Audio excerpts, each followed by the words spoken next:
estiverem aí também. Oi, gente, boa tarde. Meu nome é Bruna, sou acadêmica da Rede DOR, do Hospital Caxias DOR.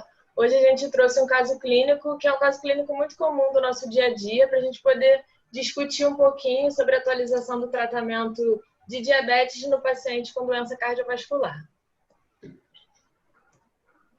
Então, o nosso paciente é um homem de 40 anos, branco, casado, com 2 filhos e ele é jornalista. O paciente chegou ao ambulatório assintomático, querendo retomar o acompanhamento clínico. Ele é um paciente hipertenso, que vem usando enalapril, 10 mg 2 vezes ao dia. De história familiar, ele tem história familiar de DAC precoce, o pai dele faleceu aos 54 anos por infarto agudo do miocárdio. É um paciente sedentário que negava tabagismo. No exame físico, ele tinha frequência cardíaca de 72 batimentos por minuto, hipertenso com uma TA de 150 por 90, o índice tornozelo-braço de 0,8, com uma circunferência abdominal de 115 centímetros e um IMC de 35. Ao exame cardiovascular, o que chamava atenção era uma B4, sem outras alterações dignas de nota. Ele tinha um eletro com ritmo sinusal e apenas com uma sobrecarga atrial esquerda. No laboratório tinha um LDL de 110, HDL de 35, uma glicada, que já era a segunda glicada que ele trazia alterada, de 8,4%, uma taxa de filtração glomerular de 83 e já com uma albuminúria de 42 no spot urinário. No eco transtorácico, ele tinha uma HVE leve, hipertrofia de Breyer leve, um átrio esquerdo aumentado, com uma disfunção diastólica de grau 1 e com uma fração de ejeção normal de 70% em válvulas normais. Bem, professor, então, já começando a explorar os seus conhecimentos, a gente tem um paciente aí de 40 anos de idade, que é hipertenso, fazendo diagnóstico agora de diabetes, tem uma dislipidemia, tem um alto risco cardiovascular, com base nas informações que a gente teve até o momento. Quais intervenções se fazem necessárias nesse momento em relação ao controle da pressão arterial? Vamos falar por tópicos. Ele está com uma pressão de 15/9 e faz uso de enalapril. Bom, primeira coisa, isso aí a gente também não tem... Isso é pressão arterial medida em consultório, né? Em 150/90. É possível que seja isso, é possível que não seja, né? Então, como uma pressão arterial nesses níveis não oferece um risco imediato, o que eu costumo fazer para os pacientes, se eu estou na dúvida, se eu não encontro alguma evidência de lesão em órgão-alvo, alguma coisa, apesar que ele tem um ITB de 0,8, né? Isso eu poderia pedir a ele que ensiná-lo a fazer a automedida da pressão arterial, né? E eu tenho isso escrito, impresso, acabei de inclusive oferecer para a última paciente que saiu daqui, né? E eu tenho uma série de instruções, eu leio com o paciente as instruções e para que ele possa usar. E a automedida da pressão arterial, fazendo isso de manhã à noite, verificando a média, é bastante fidedigna, né? Então, isso é uma coisa que é possível fazer. Ou, considerando, né, se eu chego à conclusão que ele realmente deve ser hipertenso, talvez seja, né? Ele é um paciente que está em uso de ramipril, não é isso? E não estaria sendo suficiente para controlar a pressão arterial, o que é absolutamente de se esperar, porque hoje em dia a grande maioria dos pacientes ele acaba precisando mesmo de combinação de fármacos, né? E aí ele pode usar ou o próprio ramipril em dose fixa combinado com hidroclorotiazida, né? Eu prefiro 25 mg, tá? Ou utilizar um ramipril combinado a amlodipina na dose de 5 mg. Seria uma vez ao dia apenas, né? Então, seria uma alternativa para ele. A hidroclorotiazida aumenta um pouco a glicose e tal, mas, enfim, isso é fácil da gente resolver. Perfeito. Em relação a esse perfil lipídico, inicialmente, às vezes, as pessoas podem achar que não é uma alteração muito importante. Diabético, alto risco, acima de 40 anos em diante. Alto risco, tá? Ele já tem uma HVE, né? Desculpe. Então, já tem HVE. Acabou, esquece a automedida da pressão. Ele pode fazer automedida para verificar se o remédio está fazendo efeito em casa. tá? Mas ele tem HDE, teto esquerdo aumentado, acabou, fim de papo, morreu. Ele é hipertenso, tá? Ele é hipertenso. Bom, então, em relação ao perfil lipídico, é um paciente que tem toda a indicação já de usar estatina, né? Ele já está numa faixa etária e com diabetes manifesto, entende? E hipertenso, esse é um paciente de alto risco, né? Só não é de muito alto risco e não teve doença coronariana manifesta nem lesão coronariana identificável, significativa ou em qualquer outro território vascular, senão já seria de muito alto risco. Boa taxa de filtração glomerular ainda, embora já esteja com albuminúria, então ele já coloca num nível, né, de algum grau de comprometimento renal, né? Está com 42 miligramas por grama. Então, é paciente para usar estatina e a meta desse paciente abaixo de 70 miligramas por decilitro. Tá certo. Uva, alguma preferência específica para dessas estatinas? Alguma preferência específica, professor, dentre as estatinas? Depois é o que eu falei, eu usaria a Rosuva de 20 miligramas logo. Usaria a Rosuva 20 miligramas. E para começar, né? E se ele não chega à meta, dobra. Eu vi aí a Dilma, né, nos slides. Se ele não chega à meta, dobra a Rosuva, não a meta. Eu vi que vocês puseram a Dilma aí. Então, eu dobro a Rosuva e você sabe que a cada dobrada de dose o LDL baixa 6%, né? Então, eventualmente, pode precisar de ezetimiba, mas o início é sempre, aí nesse caso, acho que é começar com 20 miligramas, né? A gente tem uma chance aí de uma redução aí boa do LDL. E aí, em relação ao diabetes, né, que você está me perguntando, vamos primeiro da mudança de estilo de vida, né? Vamos primeiro falar da mudança de estilo de vida. Esse paciente, ele está com o IMC alto, não está? Sim. Está obeso, 35 de IMC. Ele tem uma cintura abdominal de 115. Paciente obeso, né? Quer dizer, é um paciente que, evidentemente, ele precisa... e ele sabia que era diabético? Não. Não sabia. Não. Já tinha feito 2 dosagens de hemoglobina glicada, mas jornalista, trabalhando, muita coisa acontecendo no país, não conseguiu se dedicar à sua saúde. Então, durante a minha exposição, não vou falar agora sobre a questão do controle da hemoglobina glicada nesse momento, eu vou falar isso durante a exposição, tá? Porque eu tenho um material sobre isso. E esse paciente, do jeito que ele é no momento, ele é um paciente ideal, sem dúvida alguma, né, para o uso de agonista de GLP-1. Né? É um paciente que, sendo diabético e obeso, ele já pode, por indicação, por aprovação, pode usar semaglutida uma vez por semana. Semaglutida tem que ser dada em doses escalonadas, 0,25 durante um mês, depois 0,50 durante um mês e depois aí passar para 1 miligrama, né, que é a dose máxima, depois de mais um mês. Agora, uso de Vonal, se precisar, não é? Porque isso pode realmente dar náusea. Tem paciente que não sente nada, mas tem outros que realmente não toleram muito. Mas semaglutida seria uma excelente opção, que ele pode usar isso subcutâneo uma vez por semana. Né?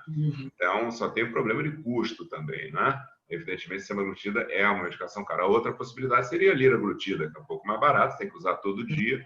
E o escalonamento é uma vez por semana, é mais fácil de você escalonar isso. Né? Mas ele é um candidato e a gente tem a vantagem do agonista de receptor GLP-1 reduzir desfecho cardiovascular, né?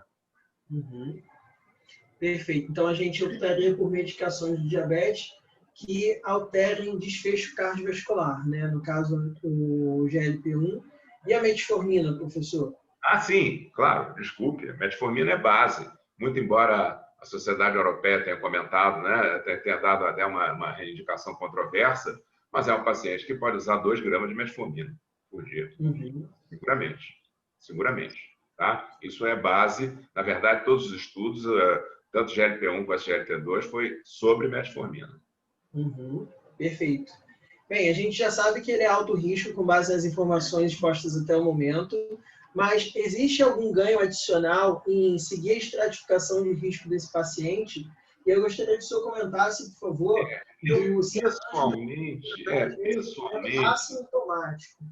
eu pessoalmente pediria só um Doppler de carótida para verificar se ele tem aterosclerose carotídea, né? Não chegaria a pedir a tomografia, eu acho que o teste ergométrico ou cintilografia, nesse momento, num paciente nessa situação assintomática, 40 anos, eu não pediria nada, não. Assim, o máximo que eu pediria seria um Doppler de carótidas assim, acrescentado ao eco, não para checar a íntima média, porque isso para mim não tem muito valor, não, mas para verificar se ele tem alguma doença aterosclerótica já. Perfeito. E se ele fala para você que ele quer mudar o estilo de vida dele, quer começar a fazer academia e correr na esteira, e correr na praia, tranquilamente, mesmo com álcool fazer um teste ergométrico. Você está com vontade, tudo bem. Entendeu? Em princípio, não seria, aparentemente, pela história clínica, eu acho que eu ficaria relativamente tranquilo, mas pode sim, ele pode fazer um teste ergométrico. O senhor acha que o score de cálcio iria acrescentar alguma informação a mais em relação à estratificação? Olha, na verdade, como um diabético nessa faixa etária, né, ele pode até ter um score de cálcio 0, né? Mas eu tenderia, ele pode ter ainda lesão aterosclerótica não calcificada na coronária. Se ele tivesse 60 anos, com score de cálcio 0, nessa situação de diabetes, aí é uma coisa, aí é diferente. Né? Eu tenho muito mais segurança. Às vezes, quando você não tolera estatina, eu peço score de cálcio, né? E aí eu tenho encontro de score de cálcio 0, eu fico bem tranquilo até, mesmo sendo ele diabético, né? Mas nessa idade, ele pode ter lesão não, aí teria que ser angiotomografia coronária. Eu acho que não tem indicação nenhuma para angiotomografia. Perfeito. Vamos lá. Então, voltando ao caso, o paciente fez a cintilografia sem evidência de isquemia, esforço induzida, com uma boa capacidade funcional de 10 METs ao teste ergométrico. E aí foram ajustados os antipertensivos, foi iniciada realmente a rosuvastatina, na dose de 20 mg uma vez ao dia, e a metformina 500 mg 2 vezes ao dia, associada à liraglutida, que foram aumentadas progressivamente de acordo com a tolerância. E em 2 anos, o paciente perdeu 20% do peso, a glicada caiu para 7,6, o LDL para 82, o HDL para 44, e o mapa registrava as médias pressóricas controladas e com um descenso noturno adequado. Você vê como ele perdeu... a Dilma aí, não falei? Deixa eu voltar. Então, você vê que ele está com o LDL fora da meta ainda, né? Você vê como ele perdeu o peso, a pressão arterial já normalizou, né? Embora ele esteja com descenso noturno ainda atenuado, né? Quer dizer, não está. Isso é uma coisa que talvez exija o uso de alguma medicação ainda para baixar essa pressão à noite, né? Talvez uma amlodipinazinha 2,5 à noite, né? Agora, você vê que a prova de esforço dele não deu em nada, né? Foi normal. A maioria dos pacientes, mesmo sendo diabéticos, acabam tendo um teste de esforço normal. O cara ainda é jovem, né? E o que é outra coisa? Bom, a liraglutida tem isso. A hemoglobina glicada, para ele, ainda está ruim. Né? Ele é um cara de 40 anos, então ele ainda está com a pressão. Vocês vão ver na apresentação o dado que eu vou mostrar. Então, é um paciente que tem recente início de diabetes, jovem, ele está com a hemoglobina glicada fora da meta também. Okay? E, professor, o senhor acha que 2 anos é um intervalo de tempo adequado para checar se o paciente alcançou a meta e otimizar o tratamento dele? Evidente que não. Ele já está perdendo bônus, né, do controle glicêmico nos primeiros anos. Não. Entendeu? Não, ele tem doença, ele tem LDL ainda fora da meta, tudo. Obviamente, teria que ter verificado antes, óbvio. Ele conseguiu ficar 2 anos tomando liraglutida direitinho, não se incomodou nem nada. Bom, eu acho. E existe mais alguma coisa, né? À luz das evidências atuais, professor, existe um grace period, um período aí de ouro para o tratamento do diabetes recém-diagnosticado? Esse paciente se beneficia mais em que período de tempo, assim? Exatamente. É isso que eu deixei para comentar, porque está na apresentação, entendeu? Eu deixei exatamente, porque é o risco de você não controlar a glicemia nos primeiros anos, né? E você tem realmente uma mortalidade, desfecho microvascular e macrovascular. Exatamente. É o bônus. E caso a gente tivesse essa hemoglobina glicada aí com 6 meses daquele tratamento otimizado, fazendo metformina e liraglutida, esse paciente se beneficiaria de qual terceira classe de medicação no tratamento do diabetes, professor? Cabe inibidor de PPP4. Aí cabe inibidor de PPP4, que é super bem tolerado, ele pode ser uma alternativa, né? Também como terceiro medicamento para ajudar a controlar a glicemia. Eu acho que aí faz. Né? Tá certo. E não, tudo bem. em relação à dislipidemia, professor? Porque Aí, a gente viu que ele é um paciente de alto risco e tem um LDL ainda fora do alvo. Às vezes os colegas falam, mas está pertinho, tá bom do jeito que está. Não, nesse caso, eu acho que teria toda a vantagem. Você tem 40 miligramas de Rosuva, por que não vai usar? Você tem ezetimiba, que é super tranquilo, custa 30 e pouco, 40 reais uma caixa de 2 meses de ezetimiba, não, 1 mês ou 2, sei lá. Eu tomo ezetimiba, por isso que eu estou... Então, assim, vale a pena. Eu tomo estatina com ezetimiba, tenho LDL de 36. Né? Então, sem dúvida alguma, acho que tem tudo para você acrescentar, aumentar a dose de Rosuva e colocar esse cara na meta e associar ezetimiba se precisar. Sem dúvida, sem dúvida. Está tarde demais, concordo. Então, o paciente ele deu descontinuidade no acompanhamento e fica sem aparecer no consultório por 3 anos. E aí ele evolui com uma dor na mandíbula associada a mal-estar, náusea e cansaço aos esforços. Ele procura o hospital só depois, com 16 horas de sintomas. Ele está estável hemodinamicamente. E aí diz que estava em uso de rosuvastatina, 20 mg dia, enalapril, 20 mg dia, amlodipino, idapamida, 1,5 mg, a nesinapil, a metformina e Rivotril quando ele tinha insônia. E aí, esse é o eletro que a gente tem do nosso paciente. A gente pode ver onda Q em D2, D3 e AVF. Ele tem aí um supra de V1 a V4, né, caracterizando um infarto de parede anterior. Tem alteração de inversão de onda T também, onda T invertida e simétrica. Pode passar. Falando a favor do infarto mesmo. E aí esse paciente foi para o CAT de urgência, que evidenciou a oclusão aguda na DA, proximal, e oclusão de terço médio na CD, de aspecto crônico. E aí ele foi submetido a uma angioplastia primária, colocou o stent farmacológico com sucesso. Tinha um eco transtorácico com disfunção sistólica moderada a grave do VE e associada a uma hipocinesia anterior e a cinesia inferior, com o HVE e agora com uma fração de ejeção de 36%. E esse paciente apresentou, então, a hiperglicemia durante a internação, com a glicada agora de 10% e uma taxa de filtração glomerular de 48%. E aí ele recebeu a alta assintomática aos esforços no quarto. E aí ele foi... Próxima pergunta. O paciente tem uma boa poupança? Porque vai ter que... aí, isso, ele foi de alta com pantoprazol, bisoprolol, furosemida, o Janomet, que é a gliptina com a metformina, a S, espironolactona, rosuvastatina, brilinta, o enalapril e olantos. Professor, então a gente tem um paciente que é coronariopata, ele já era alto risco cardiovascular, ele teve um evento vascular que resultou numa disfunção aí moderada do VE, moderada e grave do VE, uma fração de ejeção reduzida. Eu gostaria que o senhor comentasse, por favor, em relação ao tratamento do diabetes dele nesse momento na alta. O senhor concorda com essa prescrição de Janomet e Lantus, considerando que ele teve um infarto, que ele tem agora a disfunção do VE? Veja, em primeiro lugar, ele com 10 de insulina, com 10 de hemoglobina glicada, ele pode realmente ter a necessidade de insulina, sim.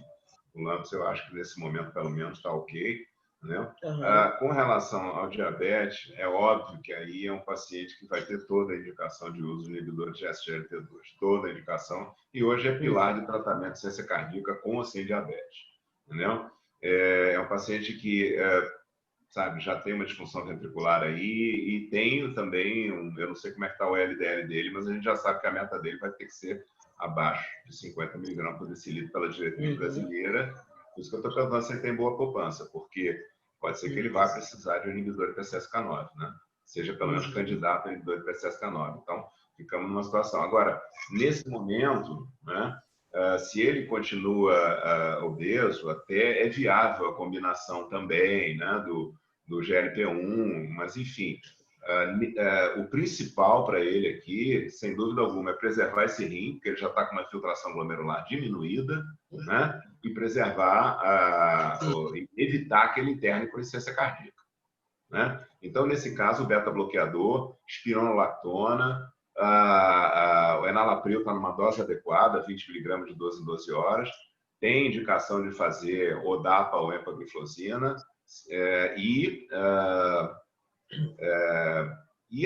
Quanto ao diurético, precisa ver, né? Isso aí vai depender se ele vai estar congesto ainda em fase ambulatorial, ou se ele vai poder realmente reduzir ou ficar sem a furosemida. Isso é um aspecto que ele tem que ver, né? A questão do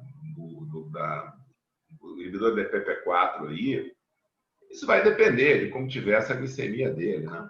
Vai depender, às vezes ele pode vir a precisar. É o paciente que já vai precisar de polimedicação, né? Aham, sim. Pois é. E aí, então, a associação da DAPA ou da empagliflozina sobre o Janumet. Sem dúvida. A gente tem dados suficientes aí para inibidor da SGLT2. Pode ser sobre o Janumet, pode ser, sem dúvida alguma. Entendeu? Ou pode ser só sobre metformina, depende do resultado também dessa insulina aí dele, né? Se ele perder peso, talvez ele possa precisar menos de insulina. Se ele puder usar a liraglutida, talvez vá precisar menos de insulina. Isso vai depender, né? Porque o cara já está numa situação de polimedicação e aumento de custo aí, né? Tá certo. Em relação ao custo, o paciente ele ficou muito preocupado com a Lantus, inclusive, ter que usar insulina, e haveria outra possibilidade de insulina para ele mais barato? O senhor acha que a NPH, aquele esquema que a gente faz 2 vezes ao dia, ele é seguro no paciente com cardiopatia, doença coronariana, disfunção do VE? Qual o perfil de segurança das insulinas? Rapaz, aí eu acho que eu vou pedir ao endocrinologista para me ajudar. Aí não tenho certeza de dizer. Eu não sei se o paciente vai acabar precisando de insulina. Essa que é a minha dúvida. Entendi. Eventualmente, esse paciente acaba aderindo, acaba controlando bem, você pode retirar a insulina dele, entendeu? Eu não sei se ele é um insulino dependente, né? Então, assim, se ele não tiver recurso e precisar de insulina, ele não tem jeito, vai ter que usar NPH, né? Sim. Eu imagino. Agora, pode ser que não seja o caso, não sei. Não sei o que aconteceu foi depois, né? A gente vai ver, né? Então, o paciente em 3 meses apresenta um NIRA1, uma frequência cardíaca de 80, já com a PA de 120/70, com IMC agora de 38. Nossa. O laboratório, ele está com uma glicada de 8,6%, o LDL 70, com uma albuminúria de 180 e uma taxa de filtração glomerular de 50, com um NT-proBNP de 750. E aí foi realizada uma fundoscopia e ele tinha retinopatia diabética não proliferativa, grau 2. E aí ele questiona se ele poderia tomar um remédio que foi indicado para ele, falou que o irmão dele está tomando, perguntou se seria ideal para ele também. E aí o remédio... Pois é. Ele tinha ido em outro médico, não estava mais acompanhando com o médico do início do caso. O ano interno estava em uso de pioglitazona e albutina, e já estava reclamando que não mantiveram a pioglitazona dele, deram alto com o Janumet, e agora ele quer saber se ele pode suspender o Janumet e fazer a gliclazida. O que o senhor acha? Olha, risco. É aquela história, né? Você não é a medicação ideal para ele, né? Vai ajudar a redução da glicemia, mas com risco de hipoglicemia, até a gliclazida deles é o que menos tem, né? Mas tem risco ainda de hipoglicemia, e ele não está usando aquilo que ele precisa, né? Não está usando o que ele precisa. Então, assim, o irmão dele é diferente dele, né? Esse, inclusive, é um paciente que, com esse IMC, o ideal mesmo é se ele pudesse, tivesse condições de combinar um agonista GLP-1 com um SGLT2, seria o ideal. Seria o ideal. Ele está com albuminúria alta, a gente sabe que reduz a albuminúria, e o SGLT2 preserva a função renal, retarda a deterioração, né? Melhora. O NT-proBNP dele até que não está grande, muito alto, não. Entendeu? Mas é um paciente, sem dúvida alguma, não está tomando o que ele precisa. A outra coisa também se esse paciente eventualmente acaba indo para a semaglutida, é sempre bom tomar cuidado com a velocidade de redução da glicemia, porque ele já tem retinopatia diabética. Então, como houve um sinal de aumento de retinopatia com a semaglutida, e que se acredita que tenha sido mais por causa da velocidade de queda da glicemia brusca, né? E não por conta do medicamento em si, é sempre bom também tomar um certo cuidado se for usar a semaglutida. Mas a semaglutida é o dobro do preço da liraglutida também, né? Perfeito. Esse LDL, o senhor já comentou do anticorpo monoclonal, o que o senhor acha disso? Ainda está inadequado. Ainda está inadequado. Está inadequado. O cara está mal controlado. Está mal controlado. Muda de médico.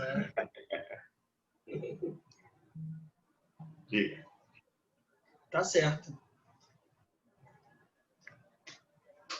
Muito obrigado, professor, pelos comentários.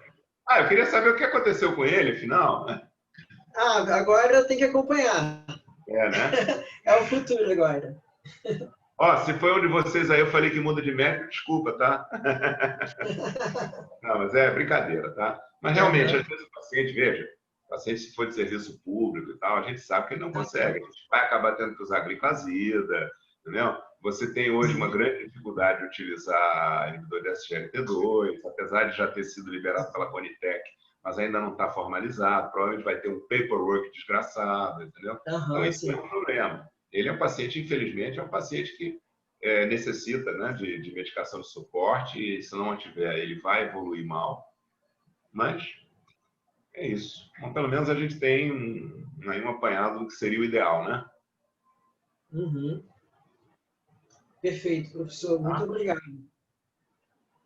Se vocês quiserem discordar, também podem, tá? Nada. Não, perfeito. A gente concorda. Bruno, tem algum comentário aí? Discorda de alguma coisa? Cadê o Bruno? Oi, tô aqui, professor. Oi, Sérgio. Alguma dúvida aí, Bruno? Você... Não, perfeito. É um caso complexo, né? Um paciente diabético sempre muito alto risco. Acho que a despeito das medicações que foram sendo feitas, esse paciente foi evoluindo mal, né?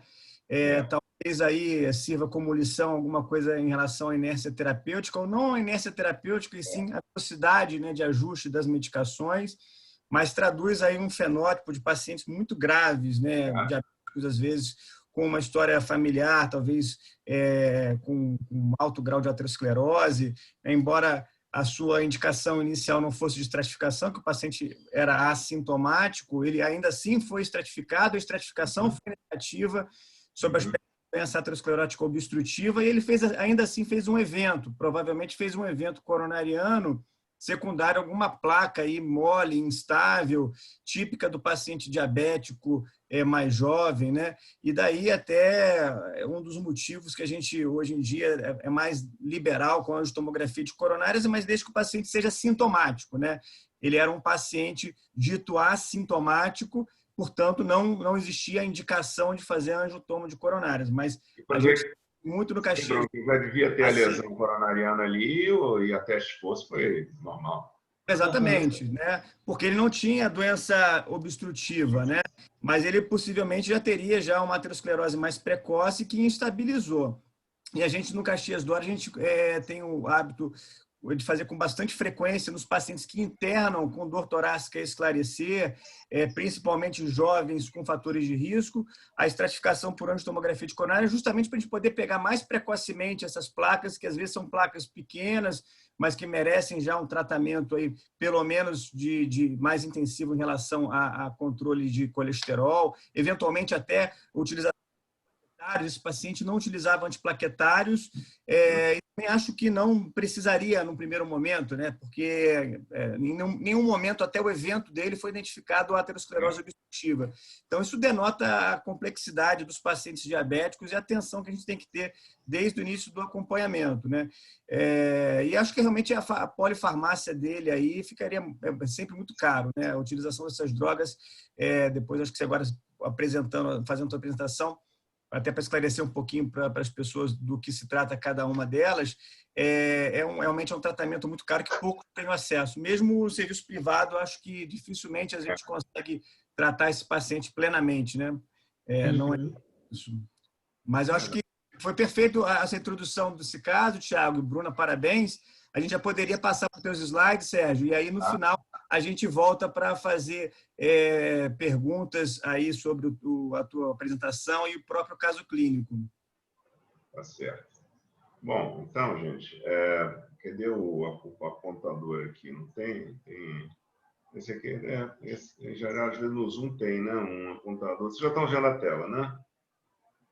Estão vendo a tela já, então? Sim, estamos vendo, só falta maximizar. Ok? Perfeito. Tá bom. Bom, então, a gente atualizando aqui, esses são meus conflitos de interesse, ok? Potenciais conflitos. Né? Bom, prevalência de diabetes, se vocês forem imaginar, né, de 2019 para 2045, né, a prevalência hoje está em torno de 11% da população, ela tende a aumentar. E de 2019 para 2045, se hoje nós temos 1 em cada 11, passaremos a 1 em cada 10, o que é um acréscimo aí de mais ou menos 300 milhões de pessoas, né? Então, a tendência ainda com o envelhecimento e com o aumento de obesidade, né? O diabetes vai ser, né? Acaba sendo uma pandemia, né? E não tem dúvida que a grande complicação do diabético ainda é a doença cardiovascular, sendo que a aterosclerose é predominante, e a gente vê que insuficiência cardíaca, isso é uma revisão sistemática de 2007 a 2017, a prevalência ela está em torno de 15%, há dados recentes também do Capture, que eu vou comentar depois, aliás, já está aqui. Esse é um estudo que foi feito agora, saiu apresentado agora na ESD, um mês atrás. Então, foram 13 países, eles avaliaram 9.823 pacientes diabéticos e tentando avaliar o perfil desses pacientes, né, em relação a uma série de aspectos, uso de medicação, comorbidades. E eles verificam que é interessante que a prevalência de insuficiência cardíaca nesses grupos de pacientes, Brasil também incluído, atendimento primário, atendimento secundário, era de 2,4%. A gente sabe que há subdiagnóstico de insuficiência cardíaca, mas questiona-se se realmente há tanta insuficiência cardíaca de fato, né? Ou se houve aí muita influência de subdiagnóstico ou de não reconhecimento, por exemplo, de insuficiência cardíaca com fração de ejeção preservada, cujo diagnóstico é difícil, né? Então, esse é um dado que surgiu aí do estudo Capture, que a prevalência talvez mundial não seja tão elevada assim. Agora, é curioso que países como o Brasil e Israel têm uma alta prevalência de doença cardiovascular, maior do que os outros países, enquanto que a Arábia Saudita tem uma das mais baixas prevalências de doença cardiovascular em diabetes. Então, há uma clara associação entre descontrole glicêmico e doença microvascular. Essa associação ela existe, mas não é tão, né, intensa quanto a doença microvascular para doença macrovascular e para insuficiência cardíaca, né? E aqui está aquele comentário, acho que foi o Thiago que fez, né? Aquele comentário do bônus, né? Esse estudo é bem interessante, que é um estudo observacional, com um modelo ajustado para variável de confundimento, risco competidor e mortalidade, e que a gente viu o seguinte, eu adaptei isso aqui, porque esse gráfico é maior, eu apenas fiz uma adaptação, o descontrole glicêmico nos primeiros anos de diagnóstico de diabetes, no primeiro ano, ou então nos 2 primeiros anos, nos 3 primeiros anos ou nos 4 primeiros anos. Evento macrovascular e mortalidade. Repare o seguinte, que uma glicemia, uma glicada entre 6,5 a 7, ou seja, um pequeno descontrole glicêmico, já aumenta em 18% a chance de mortalidade 10 anos depois. E quanto maior esse descontrole, e quanto maior o tempo de descontrole inicial da glicemia, maior é a chance de evento macrovascular e mortalidade. Entendeu? Então, é esse bônus que você tem e que nesse momento do início, né, do diagnóstico de diabetes, o controle glicêmico parece ser mais importante até, né, do que você pegar um paciente e já controlar a glicemia quando ele já está todo doente. Né? E a gente vê que 1 em cada 2 pacientes com diabetes tem hemoglobina glicada acima de 7%, levantamento do NHANES de 2017. Né? E ao longo do tempo, isso se mantendo, não variou. Metade dos pacientes ainda com a glicemia descontrolada. Agora, pergunta, se o controle da glicemia reduz desfecho cardiovascular? Bom, a gente vê que o descontrole, especialmente no início, aumenta. E o tratamento, né? Bom, vários desses estudos, que eram estudos de controle estrito da glicemia, foram analisados em meta-análise pelo Cochrane, alguns anos atrás, e ele verifica que, realmente, no seu conjunto, há uma redução de infarto não fatal de 17% do risco, e 15% de doença coronariana. Mas repare a heterogeneidade dos resultados. Não é? Tampouco se observa essa redução aí mesmo para AVC, que a gente não vê nada. Não reduziu AVC, o controle da glicemia. Talvez, isso sim, reduzindo doença coronariana. Estudos mais recentes, já com inibidor de DPP4, agonista de GLP-1, inibidor de SGLT2, né, uma meta-regressão, controlando já, né, para os fatores independentes, mostrando que realmente a glicemia, o controle da glicemia, está associado a uma redução do risco relativo de MACE. MACE que eu falo infarto do Major Adverse Cardiovascular Events, infarto do miocárdio, AVC, né, infarto não fatal, AVC e morte cardiovascular. Né? Uma das razões da heterogeneidade daqueles estudos todos, né, que a gente viu do controle intenso da glicemia e que o acorde até aumentou a mortalidade, é porque, muito provavelmente, o risco de hipoglicemia desses medicamentos é maior e a gente sabe que hipoglicemia, o Ari que mostrou isso, aumenta a doença coronariana, a mortalidade total, até por câncer. Né? Então, isso pode ter sido responsável também por uma não averiguação adequada, né, da questão do controle glicêmico. Né? Não estou falando aqui em mudança de estilo de vida, até por uma questão de ter microfone ligado. Não estou falando aqui por mudança de estilo de vida, por uma questão de tempo. Né? Tinha alguns dados interessantes de modificação de estilo de vida. A gente vê que modificar estilo de vida no diabético tardiamente também parece que não reduz mortalidade. Isso o Luca Head mostrou, mas enfim, vamos adiante. Depois que o Steve Nissen, né, em 2008, mostrou que rosiglitazona estava aumentando mortalidade, o FDA começa a exigir que todos os estudos de antidiabéticos tenham avaliação de segurança cardiovascular. E aí a gente descobre, né, tem vários estudos, né, com o DPP4, com as outras classes de drogas, e foi aí que a gente descobre que agonista de receptor de GLP-1 e inibidor de SGLT2 está associado à preservação, né, a redução de desfechos cardiovasculares. Então, em relação ao receptor de GLT1, a gente tem hoje, né, várias substâncias já com seus devidos estudos de desfecho já feitos. Existem diferenças entre eles importantes na estrutura molecular. O efeito de classe não é tão evidente assim quanto, por exemplo, no inibidor de SGLT2. Os derivados do Exendin 4, que não guardam tanta hemologia com o GLP-1, parece que isso talvez tenha uma relação com o fato de eles não terem reduzido o desfecho, a gente não tem certeza, mas esses outros 4 aqui se associaram à redução de desfecho, sendo que a dulaglutida, inclusive, é em prevenção primária, no estudo mais longo, de 5 anos. Eu não vou discutir cada um, evidentemente, mas a gente tem a meta-análise do Christensen, né, que foi a das mais importantes, já com os principais estudos, inclusive com semaglutida oral, mostrando que uma redução significativa de 12% no risco de MACE ou morte cardiovascular, uma redução significativa de pelo menos 5% aí, uma redução significativa de mais ou menos 12% de morte cardiovascular, infarto ou AVC, bateu na trave o infarto, mas o AVC redução significativa também com os agonistas de GLP-1, tá? Em relação a desfechos renais, quando a gente inclui redução de albuminúria e... Fala. Aí, Vinícius, por favor. Quem? Hã? Quem parou?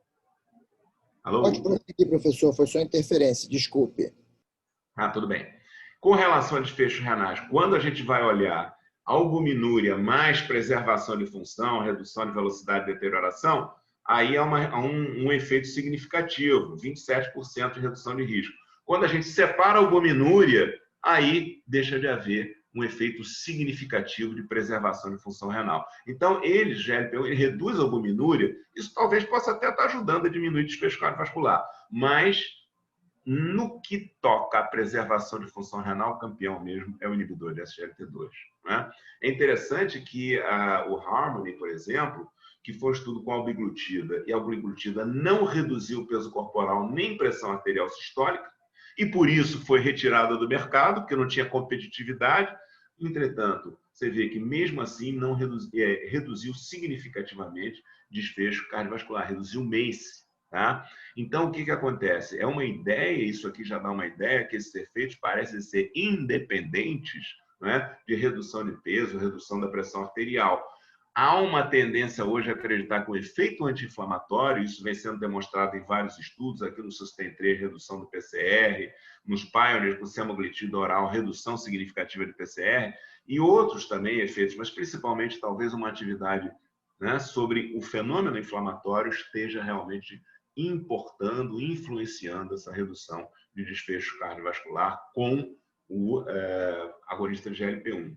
Além do que, reduções são poderosas, a semaglutida, sem dúvida, é um poderoso redutor da hemoglobina glicada e também do peso corporal, e também se associa a uma boa redução da pressão arterial, quer dizer, são tudo um conjunto de benefícios que, se o paciente pode, tolera, né, tanto o bolso como o estômago tolera, é um excelente medicamento, sem dúvida alguma. Né? Com relação a inibidores de SGLT2, só lembrando que o local de ação deles é o túbulo contornado proximal, vocês estão vendo aqui o contornado ricamente irrigado, né? E as células do túbulo contornado proximal, elas têm um transportador de glicose e sódio, a glicose é filtrada pelo glomérulo e ela é quase que totalmente reabsorvida no túbulo contornado proximal. 90% da glicose que é filtrada é reabsorvida, né, junto com o sódio, por esse transportador no túbulo proximal. 10% do resto da glicose que vai para o túbulo, ela é reabsorvida pelo SGLT1, que fica no final aqui do túbulo contornado proximal. Então, o SGLT2 é responsável por 90% da absorção da glicose e o SGLT1 10%. Quando você bloqueia o SGLT2, você tem o quê? Glicosúria e natriúria. Você tem sódio chegando, né, no aparelho justo glomerular, você tem uma quantidade maior de sódio. Se você tem mais sódio chegando no aparelho justo glomerular, não há secreção de renina. Né? Ele sente, não precisa renina, não precisa angiotensina, não precisa reter sódio, não precisa de aldosterona. Então, você tem aí, no início pelo menos, né, uma glicosúria, né, osmótica, sem excitação do sistema renina-angiotensina. Né? Então, além disso, existe uma série de outros, olha, aqui mostrando, vou falar depois, são redutores modestos da glicemia, tá? da hemoglobina glicada, mas tem um efeito redutor da hemoglobina glicada, e, na verdade, os seus benefícios cardiovasculares, até hoje a gente não sabe, a gente está procurando uma causa para justificar um benefício. Né? Existem várias explicações possíveis, eventualmente o efeito diurético, redução da pressão, melhora da função mitocondrial, proteção do rim, enfim, diminuição do tecido adiposo epicárdico, que é proaterosclerótico, e aí vai, uma série de outros. Isso, sem dúvida alguma, superando os seus efeitos desfavoráveis. Né? A amputação é um sinal que, inclusive, no Credence, com a canagliflozina, não foi demonstrado, só no estudo da cana, que é o CANVAS, depois nenhum outro mostrou, mas a gente sempre toma cuidado no doente que tem doença microvascular, depressão de volume, diabetes, cetoacidose diabética não hiperglicêmica, a gente tem que tomar aquele cuidado, né? O dia que o doente tem diarreia, o sick day, aí esse dia a gente não dá, né? Enfim, e a questão da infecção genital, e esse sim, a gente sempre tem que advertir o paciente, olha, água, irriga com água, né? Não deixa ficar acumulando, né, urina no prepúcio, ou na mulher também, procure sempre usar lenço úmido, irrigue, porque pode fazer infecção genital e até urinária. Né? Em relação à eficácia, né, da proteção cardiovascular e renal. Eu estou usando uma meta-análise publicada esta semana pelo grupo do Cosentino, já reunindo os estudos em diabetes, o Credence, o Vertis, inclusive com a ertogliflozina, o Declare, o Canvas, enfim. Então, o que nós estamos vendo aqui? Insuficiência cardíaca. Isso foi uma meta-análise de efeito fixo, ou seja, já prevendo uma direção favorável, né? Porque realmente, olha, insuficiência cardíaca é a constatação. Tem a doença cardiovascular ou não tem a doença cardiovascular, a redução é expressiva, é significativa no risco de insuficiência cardíaca. De 30% a quase 40% de redução do risco relativo de insuficiência cardíaca, de internação por insuficiência cardíaca, né? Aqui no caso é ICC. MACE, desfechos ateroscleróticos. Aí, no paciente que já teve doença cardiovascular, há heterogeneidade, mas a reunião dos estudos sugere que haja redução de MACE. No paciente sem doença cardiovascular, só o Credence mostrou. E o Credence foi em paciente renal crônico. Então, não é um paciente semelhante necessariamente aos demais. Então, a gente não tem essa evidência clara como prevenção primária de MACE, né, que isso funcione. Em relação ao desfecho renal, campeão, né, o grande, digamos assim, ponto fora da curva foi a ertogliflozina, que não preveniu desfechos renais, não sei se é só questão de desenho, mas sem dúvida alguma protege o rim. Essas drogas protegem. A creatinina vai subir um pouco, a diurese aumenta um pouco mais, mas isso se ajusta e essas drogas são protetoras renais adicionadas a Iacobra. Desde o Iacobra que não se descobriu uma droga que pudesse proteger rim tão bem quanto inibidores de SGLT2. Tá? Então, sem dúvida alguma, excelente. Finalmente, o estudo DAPA-CKD, apresentado agora recentemente no último WESC, né? Aí o que eles randomizam? 4.000 e poucos. Me dá um segundo só, gente, por favor. Um segundo só.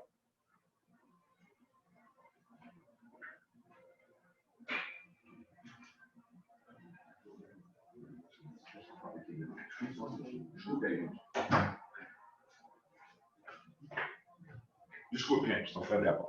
Eu estou no consultório. Então, o DAPA-CKD foram 4.000 e poucos pacientes.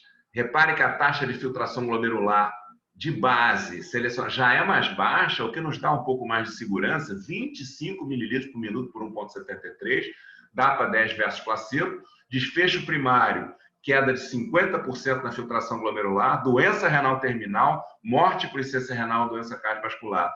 E 30% dos pacientes não eram diabéticos, tá? Esse estudo é interrompido em 2 anos e meio por um excelente efeito, um excelente benefício no desfecho primário, uma redução significativa de 39%, nos demais subdesfechos também, quando a gente vê aqui em C, insuficiência cardíaca, não é? Ou morte cardíaca por causas cardiovasculares, a gente vê aquela clássica separação precoce das curvas, que a gente vê nos estudos de inibidor de SGLT2, que a gente viu no EMPA-REG, em outros estudos, elas já se separam precocemente quanto à insuficiência cardíaca. Então, sem dúvida alguma, o DAPA-CKD foi um sucesso. Muito homogêneo em relação a subgrupos, quer dizer, ausência de interação de vários fatores, não é? Nas análises de subgrupos, então benefícios em praticamente todos, não é? E a gente sabe que em relação ao diabetes, né, as evidências têm sido tão robustas que a Sociedade Europeia de Cardiologia resolve, então, até naquele indivíduo diabético virgem de tratamento com doença cardiovascular estabelecida ou alto risco cardiovascular, quem sabe esse paciente do caso clínico, né? Até a monoterapia com ISGLT2 ou agonista do GLP-1 sem metformina. A gente não concorda com isso, as diretrizes brasileiras, as luzes brasileiras, as diretrizes do ADA, coloca a metformina como medicação de base. Todos os estudos foram com base na metformina como medicação de base. Então, pessoalmente, eu pessoalmente, as diretrizes nossas não concordam com isso, tá? Na verdade, a ADA, recentemente, ela considera já uma pequena mudança nas suas diretrizes, que no paciente que tem doença diabetes e doença estabelecida, onde o risco de MACE é a maior ameaça, seria mais adequado usar um agonista do receptor GLP-1. Se o risco de insuficiência cardíaca é a maior ameaça, seria mais adequado usar um inibidor de SGLT2. Na verdade, eu acho que esses pacientes têm risco das duas coisas, né? Então, a gente não tem nenhum estudo mostrando a associação entre os dois, mas também é uma possibilidade que as diretrizes admitem, até se você precisar controlar melhor a glicemia. Finalmente, eu queria mostrar para vocês só os dados impressionantes do Capture, que eu falei para vocês logo no início, que é um estudo em 13 países, né? O Brasil foi incluído, centros primários, centros secundários, 9.000 e poucos pacientes, e o que eles mostram é que, em 2019, né, apenas 20% dos pacientes estão utilizando ou um ou outro dessas drogas protetoras cardiovasculares. Não há diferença se o paciente tem ou não tem doença cardiovascular prévia, e o uso do inibidor de DPP-4 ainda é muito mais prevalente que esses dois medicamentos que são cardioprotetores. Então, acho que a gente tem que mudar um pouco esse panorama, né? E o que a gente faz? Como é que a gente traduziria essas recomendações para a prática clínica? Né? Como é que a gente vai garantir o acesso da população a esses antidiabéticos que têm evidência de proteção cardiovascular, mas que ainda têm alto custo? Eu falei, né?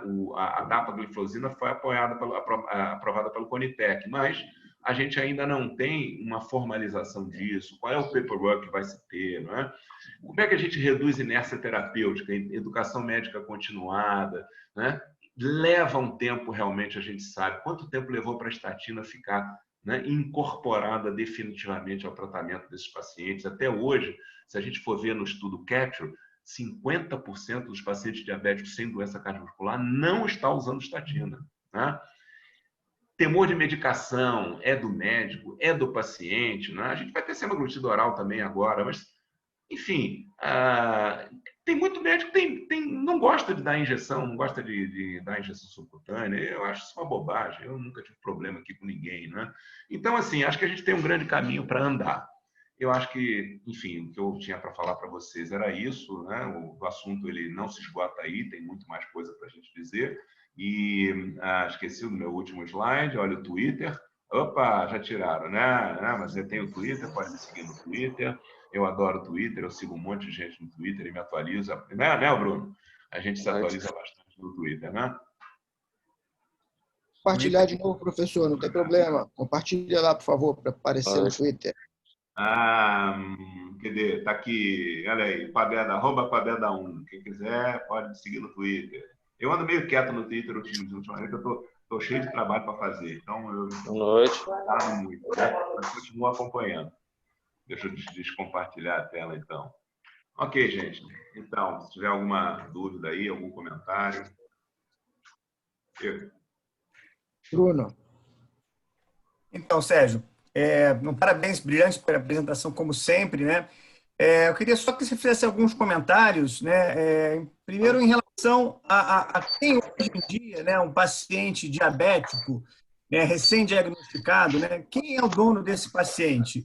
A gente sabe que os eventos cardiovasculares é o grande temor desse paciente, né? É o endocrinologista, é o clínico, é o cardiologista. Quando você encara o endocrinologista, eu queria que você comentasse sobre isso.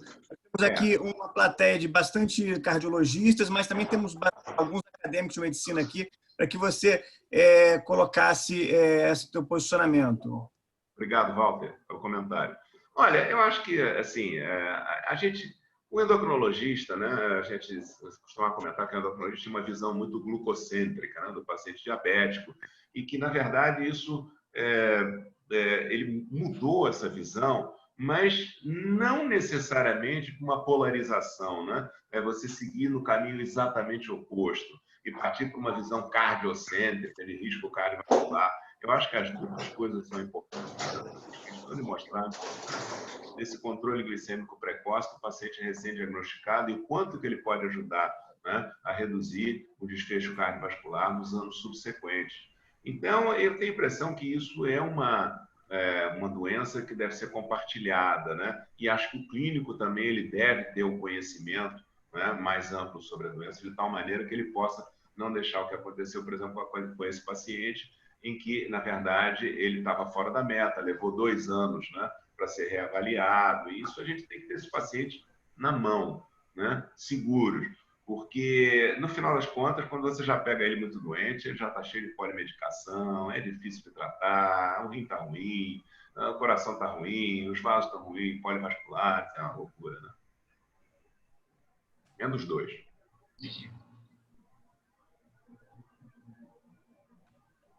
Vou deixar aberto aí, alguém quer fazer alguma pergunta por vídeo, vou deixar aqui a participação dos colegas aí. Temos aí grandes colegas. Eu acho que a Ana Carolina também estava presente, eu não sei se ela continua, que é endocrinologista do hospital, se ela pudesse também fazer algum comentário, defender o lado dela também, como uma excelente endocrinologista que é. Eu não me lembro, agora não sei se ela saiu ou não. Vejo a Tatiana aqui também. Não estou atacando endocrinologista, não, pelo amor de Deus. Ao Ô, contrário. professor, boa noite. Oi, boa noite. Tudo bem? Eu queria primeiro parabenizar pela aula, foi brilhante, bastante esclarecedora e ajudou bastante em alguns aspectos, na verdade, para ratificar alguns aspectos que a gente sabe que já está mais do que cientificamente comprovado. Eu queria tirar uma dúvida.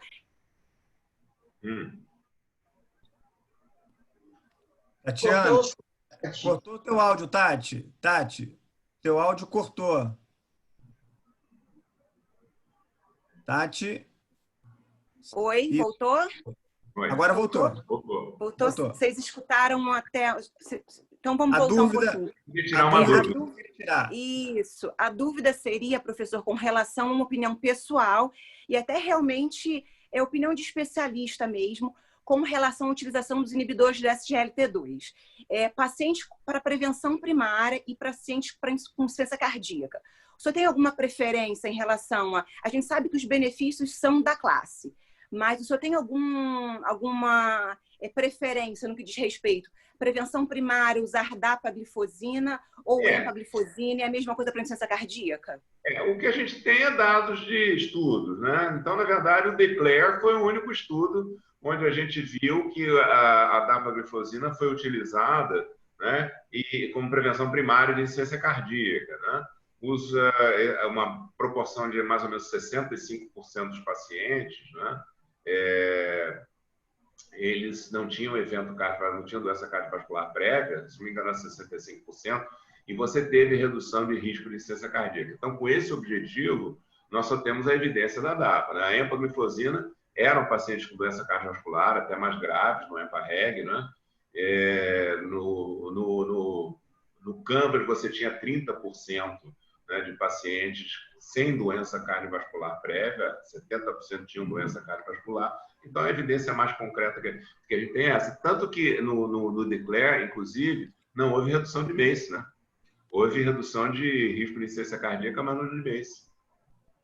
Eles não documentaram isso, né? Eu queria registrar a participação ilustre aqui do Dr. Álvaro Morgado, que eu vejo que está na sala. Ô, Álvaro, salve! Álvaro é um grande cardiologista aqui da região e se ele quiser participar, colocar alguma experiência, aproveitar o Sérgio Kaiser, fico à disposição, a gente deixa à disposição, Álvaro. Ok, obrigado. Hein? Obrigado. Obrigado, mestre. Deseja fazer alguma consideração, Álvaro? Não, nenhuma consideração. Tá? Obrigado pela participação, Álvaro. Tá ok. Bruno, temos uma mão levantada aqui da Bárbara Almeida. Bárbara, se puder abrir, por gentileza, seu áudio e vídeo, pode perguntar.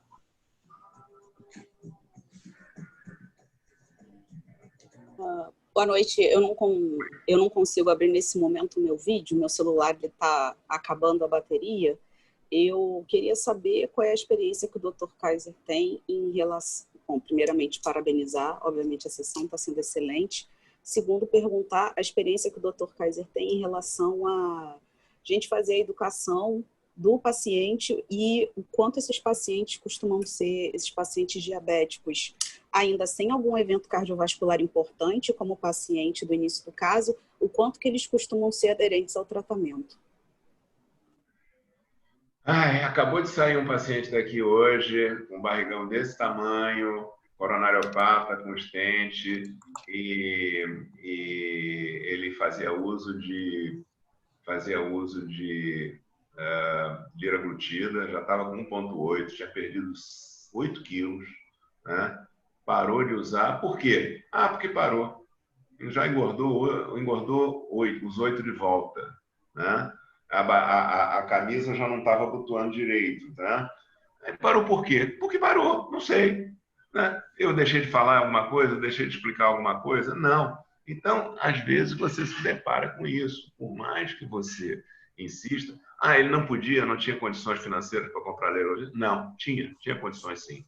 Parou porque parou, que cansou, sei lá por quê. Vai voltar a tomar, entendeu? Então, vieram com as filhas também não tinham ideia que ele tinha parado há tanto tempo, deram uma bronca, que isso foi agora, antes da sessão, entendeu? Então, realmente, assim, eu não tenho problema, assim, em relação a... Nunca tive problema com o paciente em relação à injeção subcutânea, tá?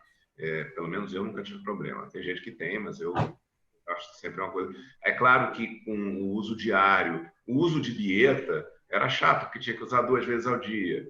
Com liraglutida, você usa 1 vez ao dia, já ficou melhor. O semaglutida, se você tolerar e seguir direitinho o protocolo, você consegue 1 vez por semana só. Então, você já tem mais facilidade de aderência.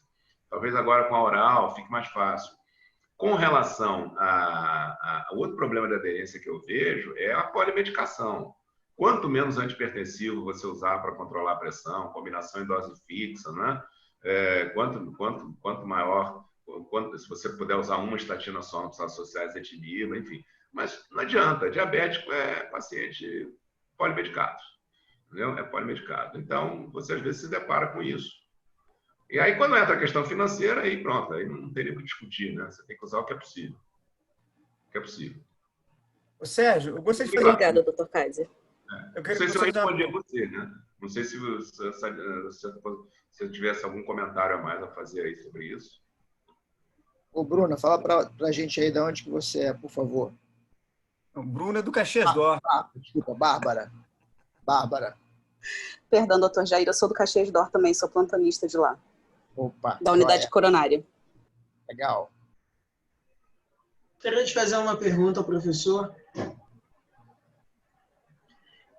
Professor, em relação ao tratamento da insuficiência cardíaca dos pacientes não diabéticos, em que momento entra a DAPA no espectro de tratamento? É uma pergunta frequente. Em primeiro lugar, eu acho que hoje, paciente com insuficiência cardíaca são 4 pilares, né? E eu, se puder usar sacubitril valsartana, eu uso no lugar do Iacobra, se puder, tá?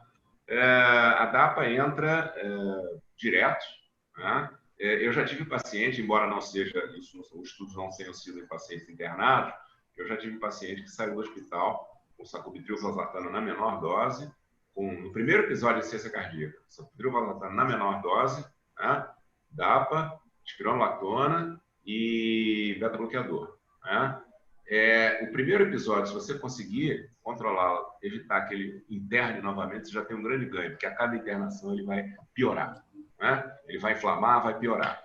Então, agora, no paciente ambulatorial, né, isso varia. Às vezes eu tento começar primeiro, se eu tiver que usar o sacubitril valsartana, eu tento primeiro o sacubitril valsartana, porque a gente sabe que dá um pouco mais de hipotensão. Ou se é um paciente que já tem demais a hipotensão, eu já prefiro começar a DAPA primeiro, entende? Talvez nem possa fazer. Às vezes eu tenho paciente que não tolerou sacubitril valsartana. Entrou na segunda dose, não conseguiu. Aí voltei, aí tentei de novo, entendeu? Então varia. Agora, eu tenho paciente que toma sacubitril valsartana, está com pressão, insuficiência cardíaca, está com PA de 80 de sistólica, que se dane, não sente nada. Então, tolera e fica, entendeu? Então, é uma questão de você jogar isso. O momento ideal, na verdade, você tem que botar os 4. O ideal é botar os 4, entendeu? Você vai jogando e vai vendo qual é a... Aí eu não tenho uma regra fixa, não. Tá? É muito individual. Perfeito. Mais alguma dúvida? Bruno. Pessoal, se não tem mais alguma dúvida, agora eu vou pedir uma licença. É que Sim. Eu fiz essa confusão dos horários, que eu achei que era 7 horas da noite. Então, eu estou com um casal me esperando aqui do lado de fora. Já saíram, foram comer e tal. Estão me esperando, eu vou ver os dois, né? Então, aí agora eu vou pedir a tolerância, a paciência e pedir desculpa a vocês, porque eu tenho que também, né, dar uma rebolada ali, acalmar o pessoal que está na sala de espera, entendeu? A gente já está encerrando. Se mais alguma coisa aí, alguma pergunta, por favor, eu vou pedir licença. As últimas palavras, a gente já vai dizer as últimas palavras aqui, professor. Muito obrigado. Bruno, por favor, para a gente poder, que já estamos aí com 15 minutos avançados. Eu gostaria de agradecer, Sérgio, brilhante como sempre, é um prazer tê-lo aqui no Centro de Estudos, agradecer aos colegas, agradecer ao Álvaro Morgado, aos estagiários acadêmicos que participaram e deixar à disposição sempre o nosso serviço de cardiologia, um serviço que está preparado desde a prevenção primária até esse paciente que nos chega com um infarto agudo do miocárdio. Temos, felizmente, uma cardiologia bastante atuante, com bastante métodos, e conseguimos fazer uma medicina de ponta na Baixada Fluminense. Agradeço aí a todos, ao Jair, que sempre está coordenando essa sessão, e muito a gente deve a ele, ao brilhantismo desse... Nós temos aqui, tivemos 30, quase 40 pessoas na sessão, 5 horas da tarde, numa quinta-feira, e isso dificilmente a gente conseguiria fazer no meio de uma sessão num auditório, né? Então, muito obrigado, Jair, e a todos que participaram. Não, super quórum, super quórum. Muito obrigado a você. Tá? Suas últimas palavras para a gente poder encerrar, professor. Não, só tenho a agradecer e dar parabéns pelo quórum, fantástico. Eu já participei, de eventos, já tive eventos em que a gente está tendo muito webinar agora, né? Então, às vezes, você faz um evento para a indústria farmacêutica e tal, e que tem 3, 4 pessoas, né? Vamos juntar 28 pessoas, 40 pessoas, né? Enfim, no evento dessa hora da tarde é um feito. Parabéns para o Bruno, parabéns para vocês e obrigado pelo interesse. Muito obrigado. Olha, professor, em nome do Caxias Dó, muito obrigado pelas suas brilhantes ponderações e a apresentação que foi maravilhosa para quem é da área e para quem não é da área.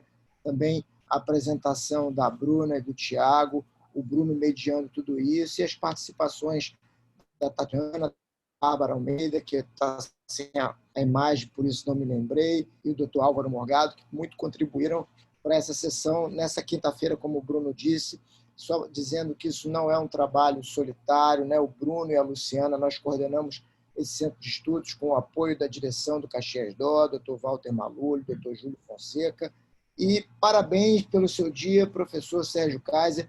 Parabéns a todos os colegas que não precisa ser docente para ser professor. Professor é quem ensina. Parabéns a todos pelo dia de hoje e até a semana que vem estaremos de volta. Muito obrigado, gente. Até logo. Tchau para todos. Tchau, obrigado. Até logo. Tchau, tchau. Obrigado.